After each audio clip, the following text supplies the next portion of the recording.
ഇംഗ്ലണ്ടിലെ ഒരു പാവപ്പെട്ട കുടുംബത്തിലായിരുന്നു മൈക്കിളിൻ്റെ ജനനം. ആഴ്ചയിൽ ഒരു റൊട്ടി മാത്രമാണ് അവന് ഭക്ഷണത്തിനായി ലഭിച്ചത്. മൈക്കിളിന് 13 വയസ്സായപ്പോൾ അവൻ ഇങ്ങനെ ചിന്തിച്ചു, എന്തെങ്കിലും ജോലിക്ക് പോയാലോ? എത്രനാൾ ഇങ്ങനെ വിശന്ന് ജീവിക്കും? അങ്ങനെ ജോലി തേടി ഇറങ്ങിയ മൈക്കിളിന് അധികം താമസിയാതെ ഒരു പ്രസ്സിൽ പുസ്തകങ്ങൾ തുന്നിക്കെട്ടുന്ന ജോലി ലഭിച്ചു. തുച്ഛമായ വേതനം ലഭിച്ചിരുന്നുള്ളൂ എങ്കിലും പുസ്തകങ്ങൾ വായിക്കാൻ സാധിക്കുന്നതിൽ മൈക്കിൾ ഏറെ സന്തോഷവാനായിരുന്നു. പുസ്തകങ്ങൾ തുന്നിക്കെട്ടുന്നതിനിടയിലും വായിക്കുന്നത് അവൻ്റെ ശീലമായി. ശാസ്ത്രലോകത്തെ പുസ്തകങ്ങളോടായിരുന്നു അവന് കൂടുതൽ പ്രിയം. അവൻ്റെ മനസ്സിൽ ശാസ്ത്രീയമായ ഉൾക്കാഴ്ചകളുടെ പുതിയൊരു ലോകം രൂപപ്പെട്ടു.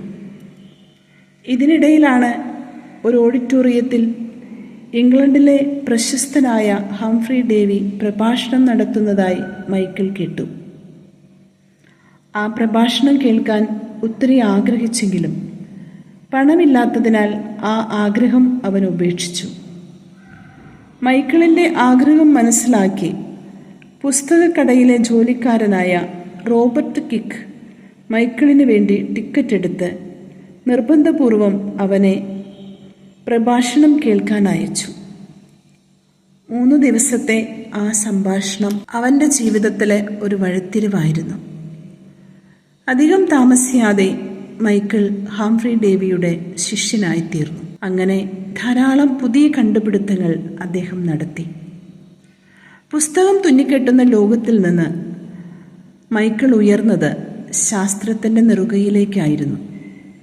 ഇദ്ദേഹമാണ് പിൽക്കാലത്ത് കാന്തിക വൈദ്യുതിയും ഡൈനാമോയും കണ്ടുപിടിച്ച മൈക്കിൾ ഫാരഡേ ആയി മാറിയത്. സുഹൃത്തേ, ഇനിയും ഉള്ളിൽ അവശേഷിക്കുന്ന സാധ്യതകളെ നഷ്ടപ്പെടുത്തരുത്. ഉത്സാഹത്തോടെ അന്വേഷിക്കുക, അതുപോലെ തന്നെ പരിശ്രമിക്കുക. വിജയം നിങ്ങളെ തേടി വരും.